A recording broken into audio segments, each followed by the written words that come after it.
哎，大家好，我是宋万博。我来自河南啊，我打小生活在村里我们那儿教育资源不太发达，老师的水平也不高。我上小学的时候，一个教2年级的老师学历只有3年级。数学老师教数学不是因为数学好，是因为他老念错别字，教不了语文。他给我们讲应用题，说这个古缸它有2个水管放水，浴缸。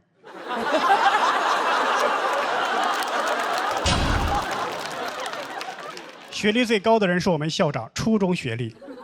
他是我们校里唯一一个会解2元一次方程的人，就这都人称小华罗庚。我们数学老师叫他小华罗康。我爸一直担心我的前途，在我读3年级的时候，把我转到了城里的小学。本意是好的，但我有点跟不上班了。我记得刚进班级，那个数学老师布置了一个作业，让我们这些小学生呢，从1加2加3一直加到100。这道题大家都听过，都知道高斯的故事，知道有一种更为方便的算法。但问题是我当时不知道，我是硬着头皮算完的。一边算一边心里在想，今天这个作业量怎么这么大呢？这道题答案是5050，我算到了6000多。关键是我才加到75，算到后半夜我都困了。我妈都看我可怜了，说要不我帮你一起算。问题是她也不知道高斯的故事。我从1加到100，她从100往回加，俩人一对，结果不一样。我说要不用你的数吧，你的数看着小一点，我算的没有一个低于1万的。第2天交了作业，我们数学老师就问：“哎，同学们，昨天那个题算出来了吧？答案是……”一群小孩异口同声：“5050。”只有我一个人：“7832。”所有的学生都老师也啊，只有我只有我对了吗？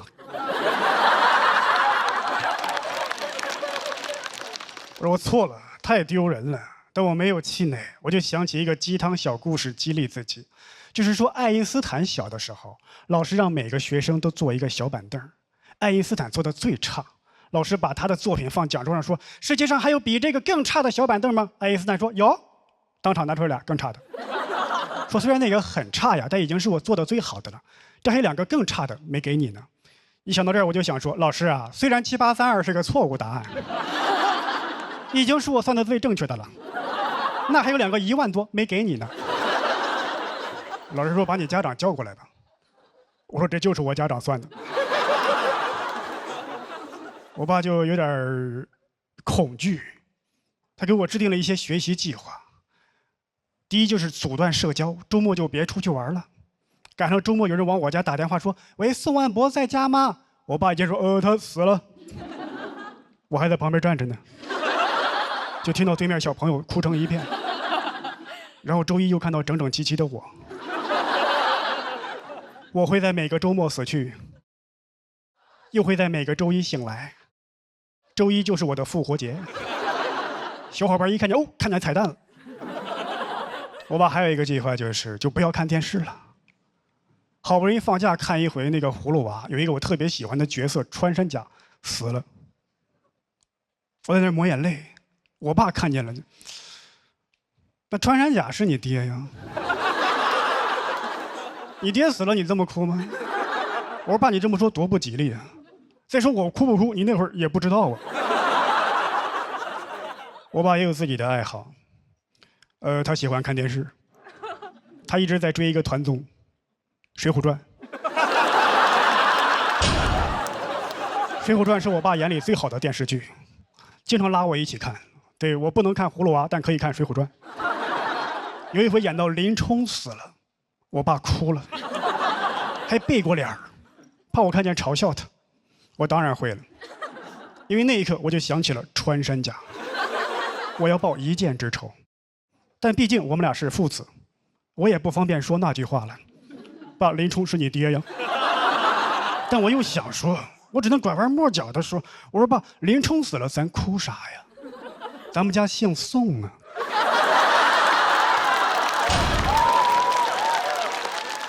宋江死了，咱再哭啊。好歹咱本家呀，你哭了也算祭祖了。这个梗在我们河南是要天打雷劈的。全国最传统的省份之一，仅次于山东。我们家要是山东的，我讲这个真的会被我爸打死，因为宋江就是山东人。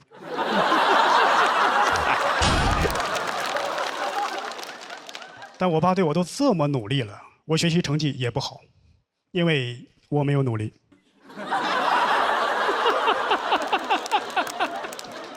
我知道，如果我好好学习，我爸肯定很高兴，但我不想让他高兴，我想气他。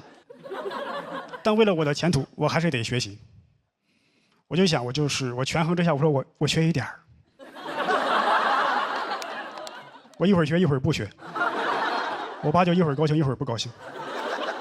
他现在有双向情感障碍。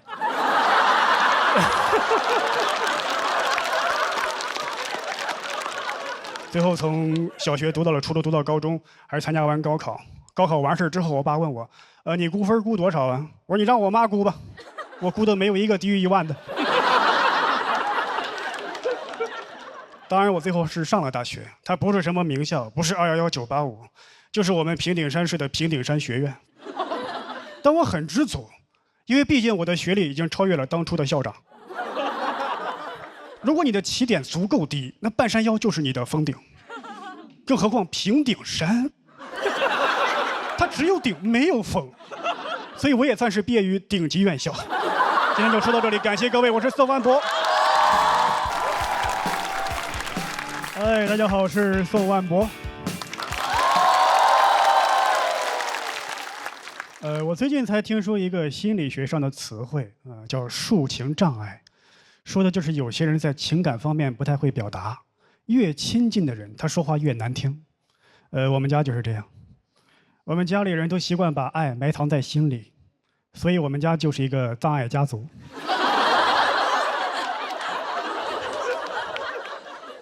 比方说我妈，她每次做完饭都想让我们夸她，但她不好意思直接求夸，就以退为进。这个红烧肉怎么样？比吃土强吗？我爸说你太谦虚了，这个肉做的赛砒霜。他全吃完了。我妈说早知道放砒霜了，肯定能剩下点儿。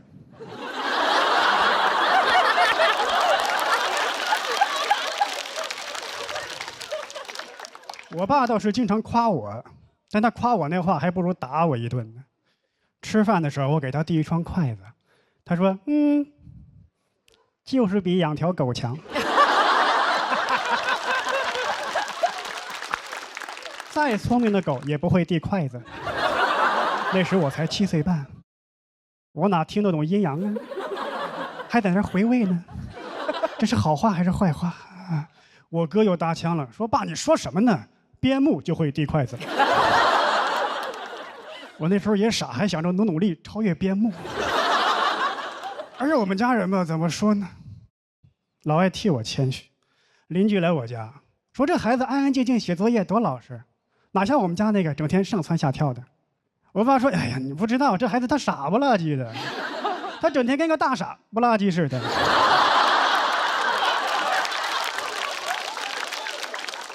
邻居说：“我那孩子他老爱犟嘴。”我爸说：“这孩子他听不懂人话。”接着两个人陷入了一种非常奇怪的攀比，比着说谁的孩子更不是东西，感觉像两个中年 rapper 在 battle， 但他们不 diss 对方，光 diss 自己孩子。而且我邻居说的时候吧，他孩子可不在身边。我爸说我的时候，我就在旁边坐着，我还不能走，我要一走，你看这孩子说他2句就走了。你感觉中国人很多时候都喜欢把好话留给外人，坏话留给自己。你看以前称呼对方令郎、令爱，自己的犬子、犬女，关键犬子都已经算是我的尊称了。毕竟我刚跟边牧打个平手，所以以后我应该叫木子。我姓宋，就叫我宋木子。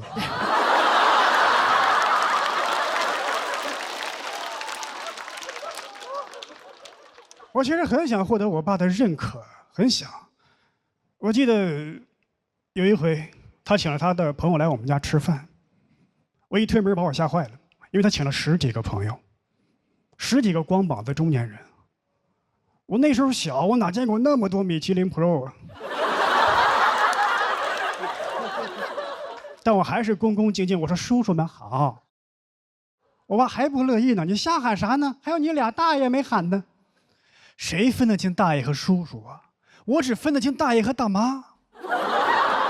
怎么分得清？后来我明白了，在北方啊，跟人吵架的时候一般不提叔叔。所以我很羡慕上海小孩儿，对吧？管他大爷还是叔叔，统一喊耶稣。哦，不对，上海统一喊 uncle。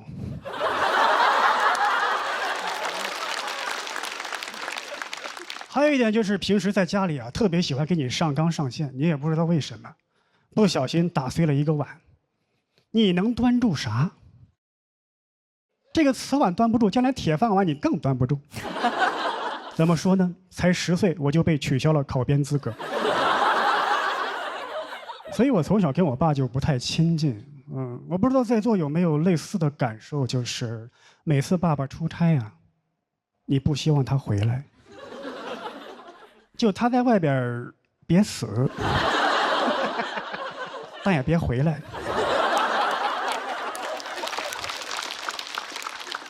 我理想的父亲是大禹。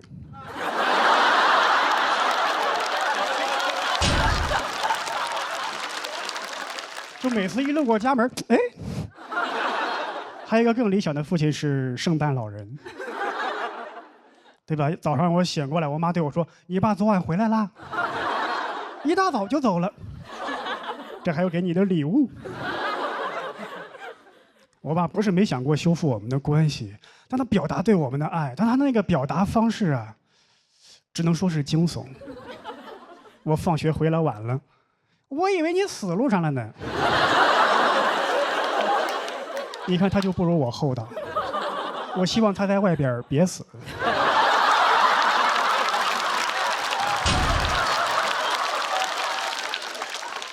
他也表达过对我妈妈的关心，他那个方式啊更是灾难。我们一块儿看电视剧，他被电视剧感动了，他想把这种感动传递给我们，怎么做的？突然站起来，指着我说：“你一定要孝顺你妈。”原地干拔。这个价值上的放春晚，你都嫌太生硬了。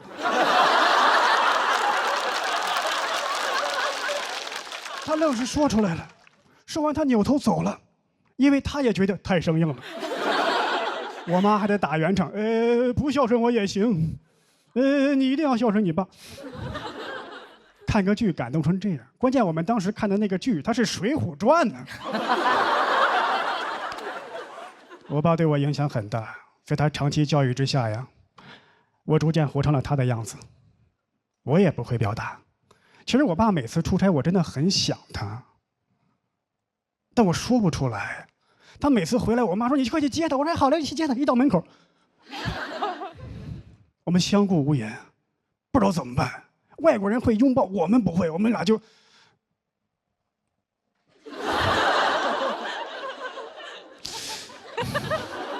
最后我实在受不了，我朝他敬了个少先队礼。我爸哪见过这个呀？他还了我一个，感觉我们俩还能再来一段课间操。所以我从小到大我都不会表达，我也很少跟人来往，我很容易就把朋友处成父子。但去年我有了女朋友，刚在一起不久，我就在她家打碎了一个杯子。当时我吓一跳，我说我天哪，这么些年光注意端饭碗了，忘了杯子了。我在静候一场狂风暴雨。他走过来说：“你手没事吧？”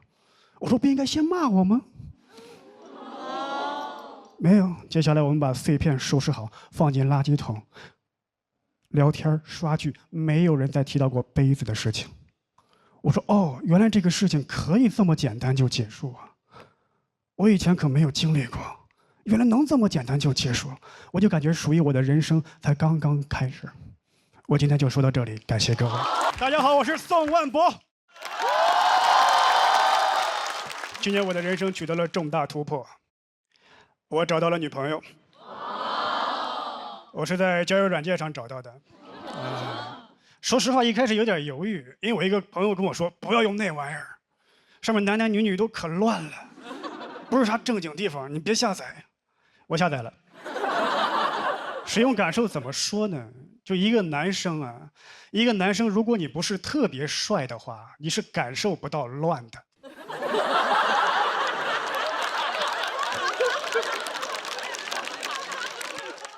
我用了1周，这哪乱了？挺正经的呀。我都加了一个考研群了，每天打卡背单词。我跟我朋友说，这跟你讲的不一样。他说有没有想过是你的问题？我说是我不好看吗？他说难看。就你长得太正了，你特别像我们教导主任，不想找你谈恋爱，只想找你背单词。我说你说这个简直荒谬啊！他说对 ，ridiculous。哎，我平时背没这么顺呢。还有你长得有点朴实，我最烦朴实这个词，因为朴实意味着土。每次有人说我朴实，我都会想起一个山村老大爷捧着个筐子，水果滞销，帮帮我们。我想谈恋爱，帮帮我吧。但我得承认，虽然我长得朴实，但我心里并不朴实。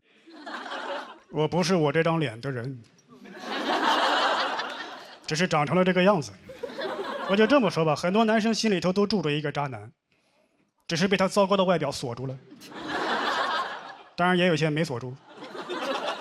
我坦白说，我在交友软件上，我看过男生。我想法很简单，我就想看一看是谁在乱，谁有资格乱。我印象最深的是一个20左右的男大学生，他照片就是一般是在卫生间的镜子里，拿着手机对着，另外一只手把 T 恤撩起来，塞自己嘴里。坦白说 ，T 恤我也有。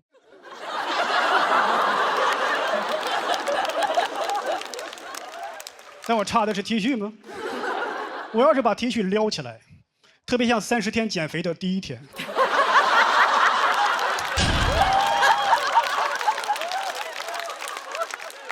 有些人会问，在交友软件上什么样的人会受到欢迎？长得帅的人。有什么疑问吗？长得帅的人在哪都受到欢迎。我当过帅哥。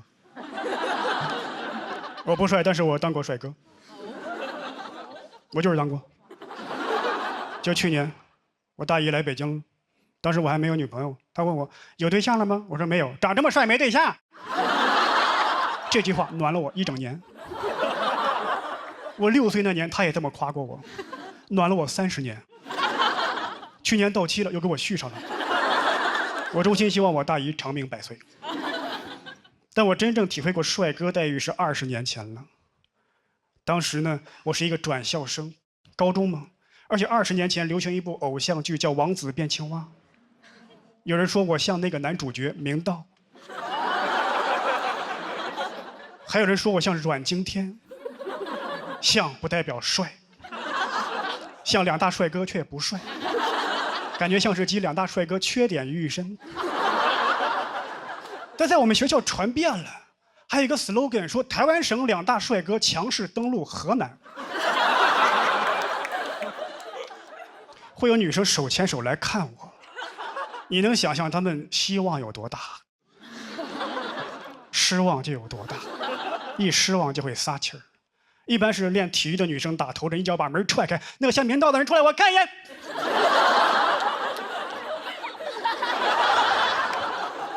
像个屁呀！我说不像明道，也不能像那个吧。这还只是轻度的，中度的一般发生在课间的时候。我喜欢趴桌上睡觉，更增添了神秘感。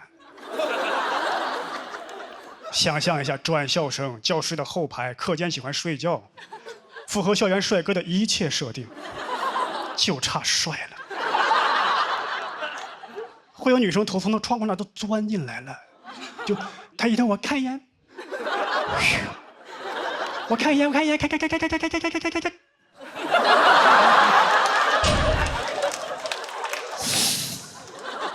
我谁把气门芯拔了？这还只是中度的，重度的一般发生在放学的路上。放学路上，我走着走着会突然听见后边有女生冲到我前面，这样。她的闺蜜，帅吗？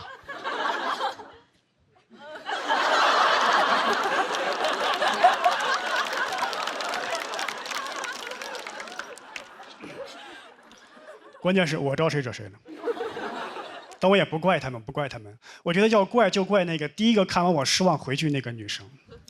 你失望的回去了，你也不告诉别人，感觉我被全校的女生都骂过了，对吧？她看完丑死了，一点都不帅，丑死了。别人问长得怎么样，我觉得还可以。这不是我喜欢的类型，你们去看吧，没准喜欢呢。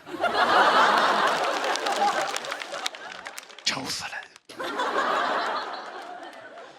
后来我打听了一下是谁在造这个谣，说我们班有一个女孩，她特别喜欢看偶像剧，当然她只是说我长得像，但是造成那个后果，我要报复她。我报复她的方式非常极端和残忍。我说她长得像刘亦菲。你们可能不太了解，20年前刘亦菲在男生心目中是什么地位，相当于20年后刘亦菲在男生心目中的地位就没变过。我也让你尝一尝被大家轮番唾骂的滋味，但我忽略了一点，就是这个女生啊，首先人家底子好，其次呢，就是当时男生的审美呀，很容易被舆论操控。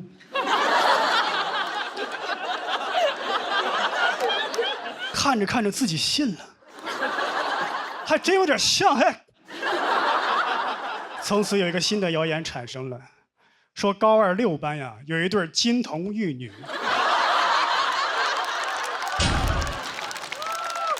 明道和刘亦菲。刘亦菲不错，明道有些 ridiculous。那就说到这里，感谢各位。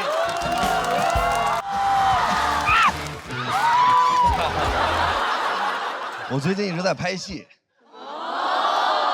但是不是这个意思啊？就有很多事儿是我完全之前没想到的。我在北京拍那个电视剧的时候，导演就经常会让我们实拍，就从一个胡同里出来，然后哭，扶着那个电线杆，然后所有的路人就是真的都是真实的，他们就从我面前过。我说就这么拍吗？他说对，就这么拍。我说那就来吧。我从里边出来，完了之后扶着电线杆开始哭，就哭得非常伤心，像那种大哭，就然后鼻涕流3个水晶吊坠，就这样。我这哭呢，完了过来一个大姐看着我，富豪。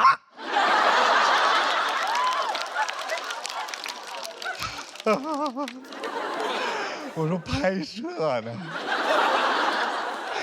拍摄呀！大姐看着我，拍摄。我说拍摄。我后来跟那大姐说，我真的在拍摄，然后那个大姐非常认真的看着我说：“房，我特别喜欢看你，因为我只要一看到你，我就特别快乐。但是我上班每天都特别生气，你能告诉我，怎么才能不生气吗？我给你讲一些不生气的段子。”我今天在这儿讲给您，我答应您了。我之前上班的时候，老板有一个骂我骂到我每天胃疼，就是那种躯体化了。他只要一跟家里边打架，然后他就来这儿骂我，骂其他的员工。我当时说不能因为这个事儿把我自己身体都弄坏了。我开始上网学一个操，叫不生气操。真的有这个操，朋友们，完全没开玩笑的。然后就是双手这样抬起来，大家可以一起做，你知道吧？就看着远方，完了面带微笑，就是不生气，不生气，生起病来没人气，就这么简单。全网教学非常详细，但没有一个人告诉我是生气之前做，还是生气之后做。我当时也年轻，我选择生气当时做。第二天老板到公司，他每天中午吃完饭一抹嘴就骂我，他就中午吃完饭把盒饭一搁一抹嘴，都是付航啊。我说来吧，老登，开战吧，骂我，凌辱我，鞭挞我的灵魂，来。他说付航态度不积极，我说。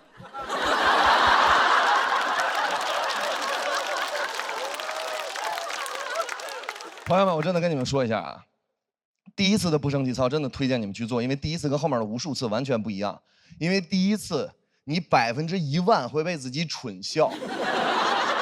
你想，就是路边过来一个人走了，看着你，废物，完了你看着他，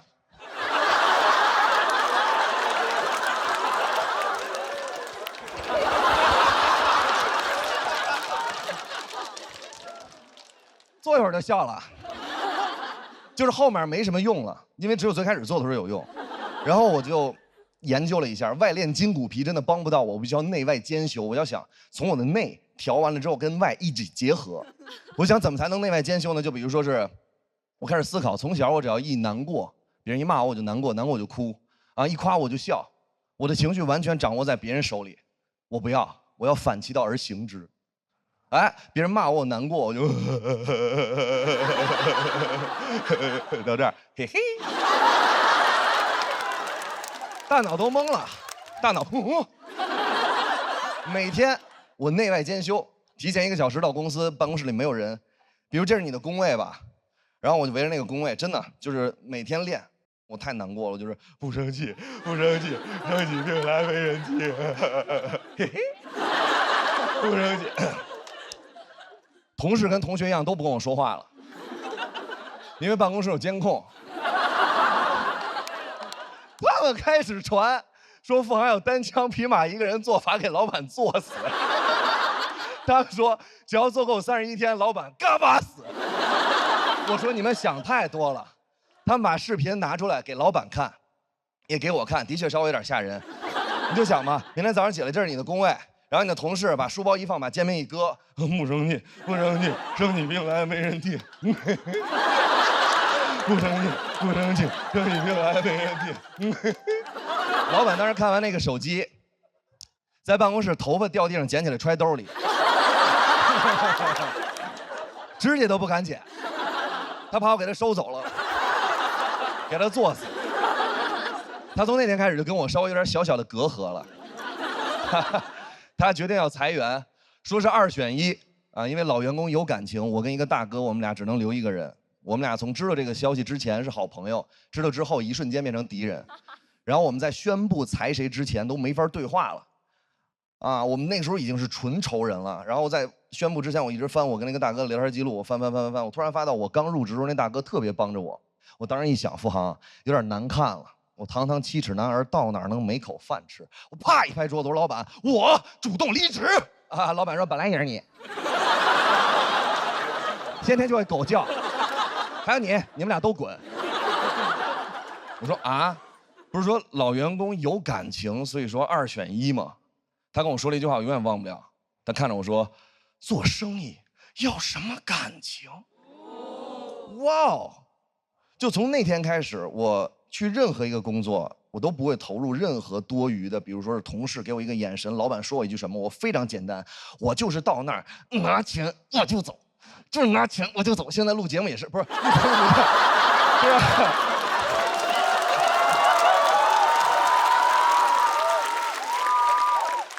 录节目的时候给你们讲什么段子，如果你们当时没笑，我会非常难过，但是录完就不会了，真的，因为那时候就是 money in my pocket。没有，开玩笑。当时我非常生气，但是我想就这样算了，我就开始收拾我的那些东西。收拾的时候，他还骂我，啊，我那火腾就上来了，我这胳膊腾就抬起来了。我说你再骂我一句，他说付航，你还敢做操？我看你再敢做操，我说已经给你做上了，我做死你，我走了也给你带走。那个时候我每天在那个公司有1个小时的休息时间，我会拿1个小时分成6份，完了之后每一次10分钟去那个楼梯间练脱口秀，我每次练10分钟，我没有影响谁。然后他就跟我说啊，我在那儿坐着呢，我坐着呢。他说付航，我说你每天练那什么乱七八糟那种秀，我想看看你以后能不能像现在这么猖狂。我真的希望他看一看，我现在是大王。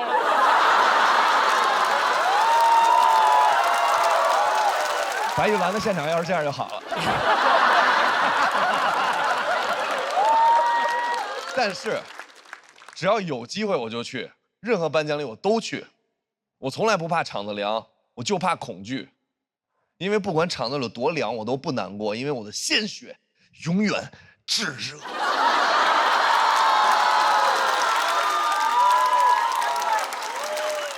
那个时候我才发现，你真的到这个年龄之后，你就完全不会再担心了。那个时候他经常说啊，什么骂你是因为你好啊，完了说我每天说你都是为了你以后的发展。其实我到现在这个年纪，我非常认真的跟所有老板说，所有的话都是可以好好说的，别装了，你就是想发泄情绪。然后包括就是今天这儿设计也非常不合理，我想发泄一下，就是从我这儿开始，这边往后的这边的朋友，还有从这边往后边的朋友，他们看的根本就不是喜剧之王，他们看的是屁股之王。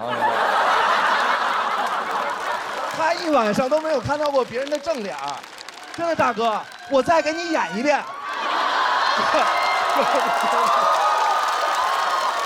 生气，不生气，超哥这样，我再给你演一遍，真的，就这。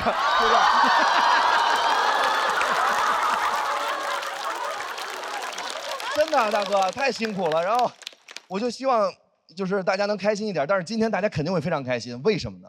因为我们都喝上了传说中的统一春福无糖茶了。哎，绿茶鲜爽，焙茶醇厚，一口春福，茶香倍儿足。喝完了之后完全不一样。我当时呢，别人问我，哎，这个统一绿茶，喝没喝过有什么区别呢？我说当然有区别了，就好像我以前没拍过戏，有很多东西你没有尝试，你完全不知道。我拍戏还有一个故事是，我那个电视剧呢，我一直以为是1、2、3、4、5集就顺着拍，我真的拍完了之后才发现完全不是，根本就不是。他可能第1天拍第10集，啊，然后他第4天拍第1集。我呢之前不知道有接戏的这一个说法，所以说拍戏的时候也出了一些小问题。当时有一场戏，第1天拍第1集是我在监狱里跟管教解释为什么我跟黄毛狱友打架，原台词是黄毛把鞋脱了，脚啪放在这儿，我跟他打起来了。但是你知道我爱即兴，我当时跟狱警说的是，我说您知道吗？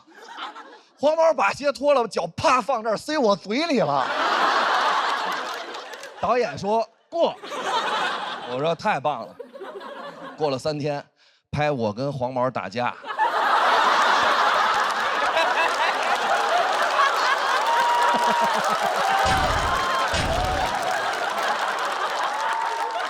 黄毛到了，把鞋脱了，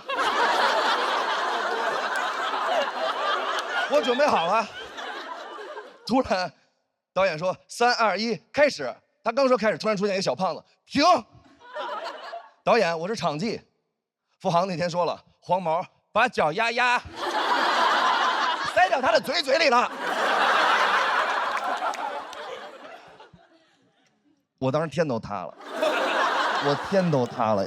我刚拍戏，我不想让别人觉得我难搞，我总不能说导演说现在黄毛牙把脚放你嘴里，然后我说我忌口，或者什么我最近屁股或者什么之类的，这个完全不行，那是显得太难搞了。我就想到底该怎么办，我好难过。但是我一看导演面露难色，导演特别为难，导演说：“哎呦喂，哎呀，你这咋办呀？你说这，哎呀！”当时我心里一下就放平了。然后导演就是非常难过的，他看着黄毛，他说：“你介意吗？”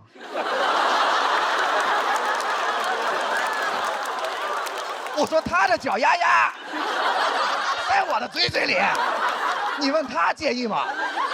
我那火腾就上了，我这胳膊他就抬起来了。看，哇！你们越鼓掌，我做的越快。哎，我就坐起来了，我完全坐起来了。啊！导演转头看我一眼，他看着黄毛说：“你赶紧脱鞋吧，付航着急了。”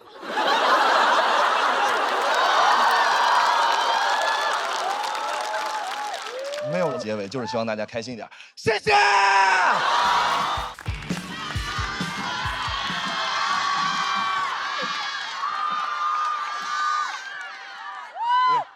姐妹们吃点好的，求求了，对不对？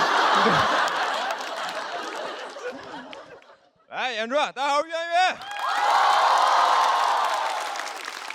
哎呀，第2年录比赛了，然后能感受到大家确实热情很多，但我自己也有一点小经验，我就发现这种曝光机会确实也还是有风险。我不知道你们还记不记得，我去年讲过一篇我妈因为被诈骗成了老赖，开头吐槽了2句娱乐圈老赖之子。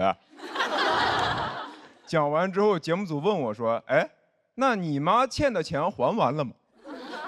我说没有啊。他说：“那你不就是老赖之子吐槽老赖之子啊？”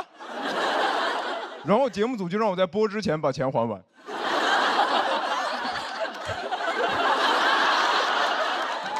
我最后是找朋友借的钱，把我妈欠的钱还了。我说妈，我以后就不是老赖之子了，但你是老赖之母。就是大家录节目都想着多讲、多曝光、多挣钱，我讲这篇稿子血亏，1000多字的稿子欠一屁股债。我不知道你们有没有刷到过那种 report， 于翔宇脱口秀含金量谁懂啊？我懂。哎呀，然后现在真不知道能咋抓机会了。你看今年还都说这个 AI 是风口、时代红利，但你一般也就只能想到用 AI 继续干活。我试了一下用 AI 写段子，我说帮我写一篇脱口秀稿子，模仿于翔宇的风格，要能喜单夺冠。但因为我段子公开数据量没有那么大，所以他模仿的就不是很像。他给我的表演指导是在舞台上疯狂踱步。声音提高8度，我说哎，我是教主。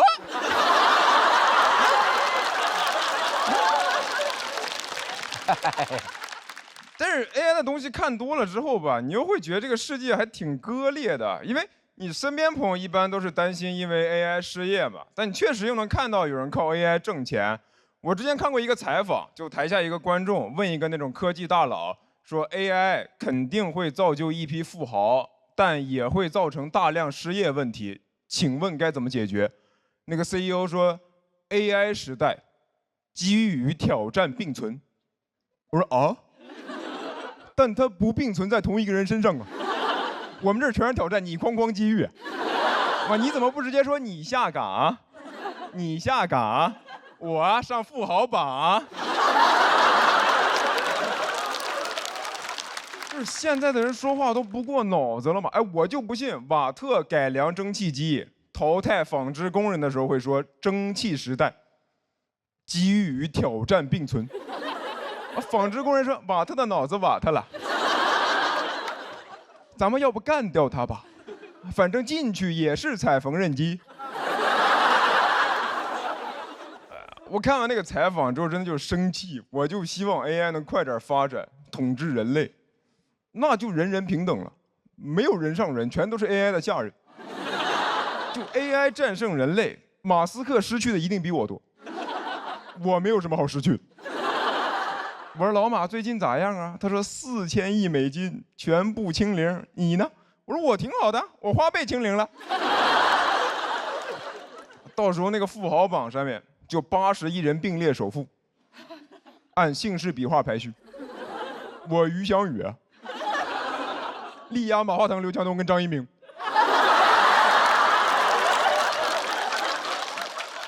所以我现在就真的很烦这些漂亮话，什么机遇挑战并存，一代人有一代人的机会，拥抱变化。你看最近几年确实变化很多啊，经常就市场大起大落。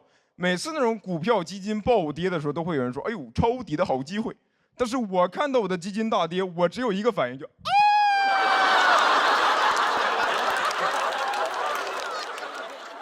我现在觉得机会啊，有时候你就是留给本来就有机会的人。你不可能没那个条件就无脑冲冲冲吧，就啥也没有，但就像巴菲特一样思考，像谢霆锋一样卖烤肠，像吴彦祖一样教英语。那谢霆锋卖烤肠卖了15个亿，我也去卖烤肠，红利被他抓走了，我被城管抓走了。那你说我要是卖烤肠能卖15个亿，那一听就不合法。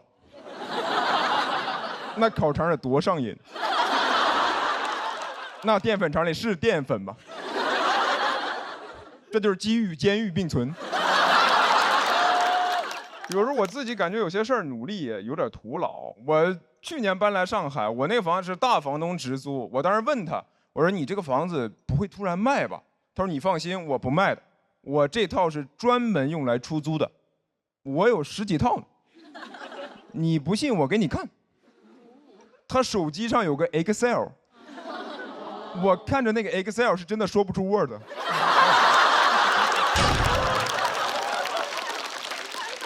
我当时都不想要他的房子了，我就想加入他的家庭。我想问那个大房东，我能不能做你的2房？我拥抱变化，你拥抱我。然后其实现在大家都能感觉到嘛，现在就是机会没那么多了嘛，对吧？以前可能是这个风浪越大鱼越贵，嘛，现在就是风浪越大风浪越大。我感觉我就不是那种所谓能吃到红利的那种时代弄潮儿，我顶多就是个时代赶海儿，就这个浪潮退去，我才会出来。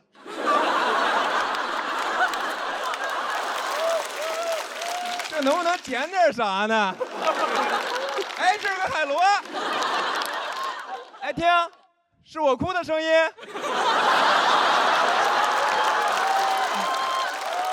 一抬头，弄潮在那开香槟庆祝呢。我说，哎，那瓶子喝完还要吗？这里面吴佳云。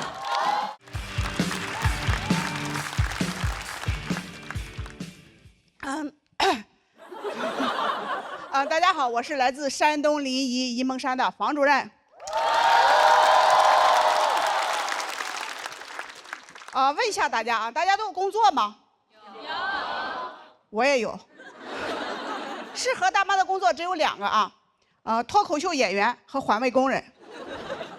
环卫工那个工作我没保住。你们再不笑，脱口秀演员也要下岗了。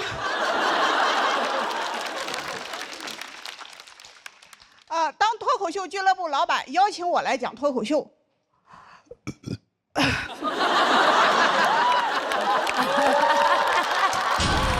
可爱啊！说实话，很纠结。当时我们村信息中心要选我当下一届的村长的，这个世界谁懂啊？我在50岁面对的人生选择竟然是从政还是从艺。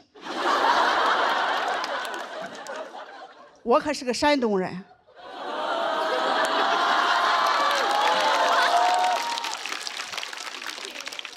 我说我们村长每个月工资2600，俱乐部老板说我每个月给你3000。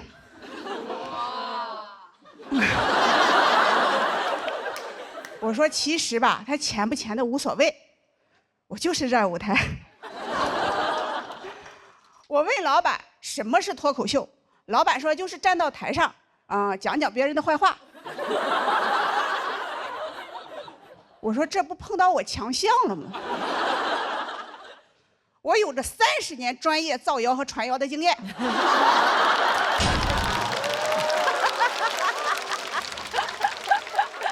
全国说脱口秀的，谁能说得过我呀？我的第1场演出就演凉了，把我在村里积攒了50年的自信和骄傲击得粉碎。幸亏离家远呀，村里人不知道啊。村里的八卦都是我传的，我不说，没人知道。老板照顾我，就让我在俱乐部兼职做客服。他还很贴心地问我，说你敢跟别人说话吗？我说你应该问他敢跟我说话吗？他让我拿个手机在评论在网上卖票和回复评论区消息。有一天在评论区遇到了一个黑粉的网络喷子，就一下子激起了我的斗志。我说我好久没站在村口跟人对骂了呀。但我忽略了一点就现在的小年轻打字速度太快了。家人们呢？我1分钟才打8个字，我一条骂人的信息没打完，未读信息已经99加了。别说回了，我看我都看不过来，我气得那个直哆嗦，一哆嗦1分钟打3个字。我就好想跟他们来一场线下面对面的实战啊！哪怕他们来的人再多，我骂不过，我还能往地上一躺。我就问他服不服。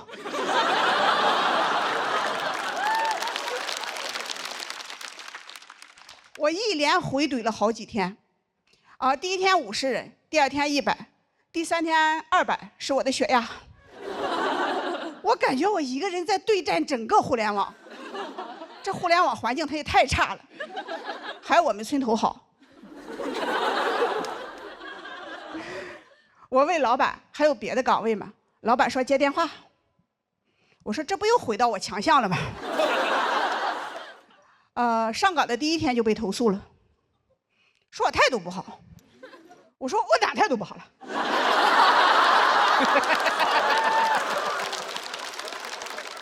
我长这么大一直都是这么接电话的呀。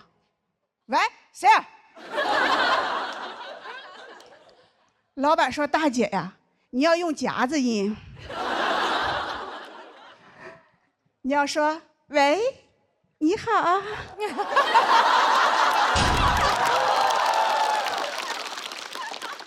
对方打过电话来说这里是脱口秀剧场吗？我说喂，你好啊。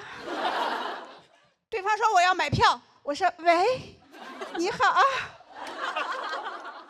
又把我投诉了，说我恶心。老板说大姐呀，你继续说下一句啊。我说老板，下一句我夹不住了呀。大城市太难混了。都说当代年轻人吃不了苦，那当代老年人他也吃不了呀。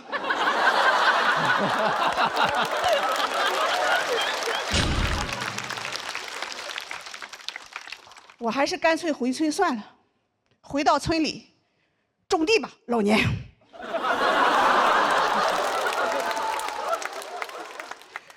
直到有一天啊，我信息中心的朋友给我打电话，我拿起手机来就说：“喂，你好。”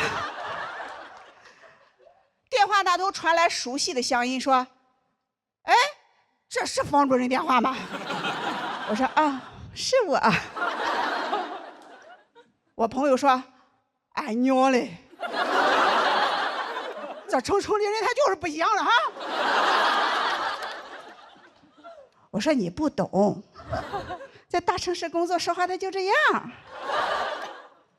我朋友说：“你在城里天天干啥呢？”我说：“我就是接电话，回消息。”我朋友说：“你1个月挣多少钱呀？”我当时脑子里的第一个想法是啊，原来问一个在城里打工的人1个月挣多少钱这么招人烦。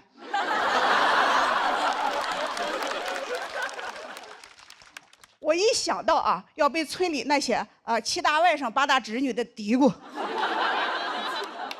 我那股好强劲就上来了。我说啊，不少挣，1个月2、3万，你来不？我给你介绍介绍。那一刻啊，我感觉是现在的我在劝过去的那个我走出来。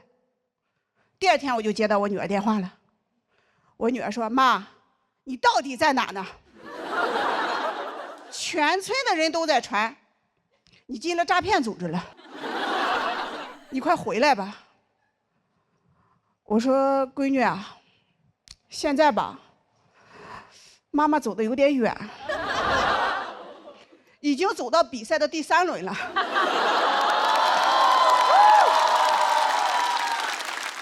之前吧，还拿到了1块复活的金牌，就是有点挺不住了。但每一个来大城市打拼的人，在他挺不住的时候，都会想再拼一把，来都来了。谢谢大家，我是房主任。